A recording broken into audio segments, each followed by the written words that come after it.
Bien aimé, un deuxième passage qui révèle la mission du Christ, la mission qu'il était venu faire sur la terre.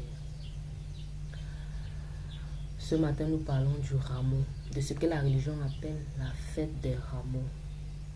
Comprendre son plein sens en tant que chrétien et de quoi il s'agissait réellement est capital et très très important. Et tout homme sur cette terre, jusqu'au marabout du village, doit comprendre la signification de ce passage. Donc nous sommes en Matthieu chapitre 21, verset 1 à 11, Luc chapitre 19, verset 28 à 38, Marc chapitre 11, verset 1 à 11 et Jean chapitre 12, verset 12 à 19, dont les quatre évangélistes ont parlé de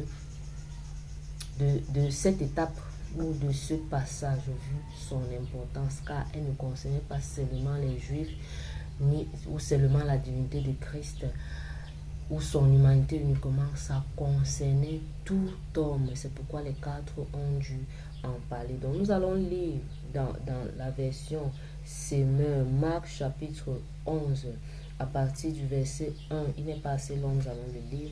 Alors qu'ils approchaient de Jérusalem à la hauteur de Bethphagée et de Béthanie, près du mont des Oliviers, Jésus envoya deux de ses disciples en leur disant: allez dans le village qui est devant vous. Dès que vous y serez entrés, vous trouverez un ânon attaché que personne n'a jamais monté. Détachez-le et amenez-le-moi ici. Il était important de lire, on n'a pas l'habitude de lire les passages et le temps, mais il est important que nous lisions les passages.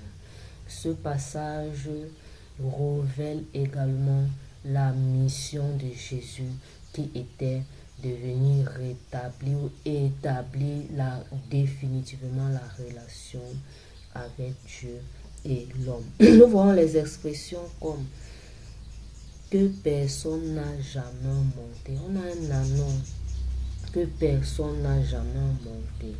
L'ânon, c'est l'homme. L'ânon, c'est toi, c'est moi. L'ânon, c'est tout homme qui aspire à devenir chrétien, que personne n'a jamais monté.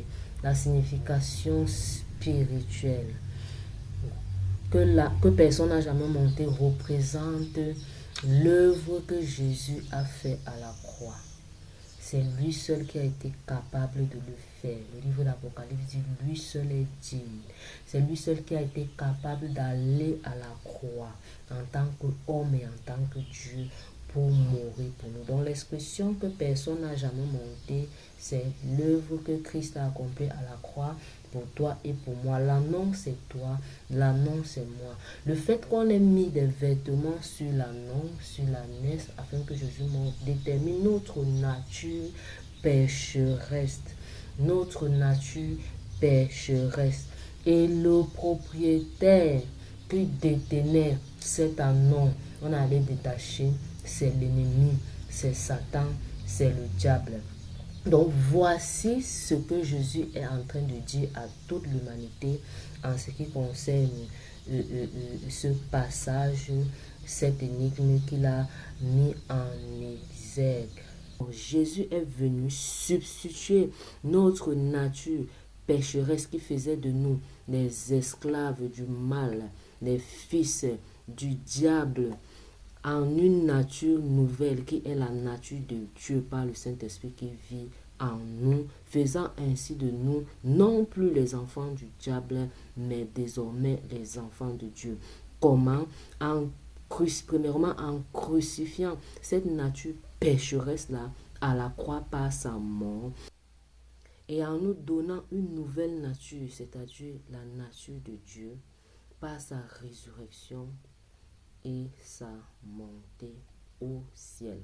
Donc voilà ce que le Seigneur était en train de nous dire à nous tous les hommes, ce qu'il était venu faire pour nous sur la terre. Alors tout homme doit connaître le plein sens de ce passage.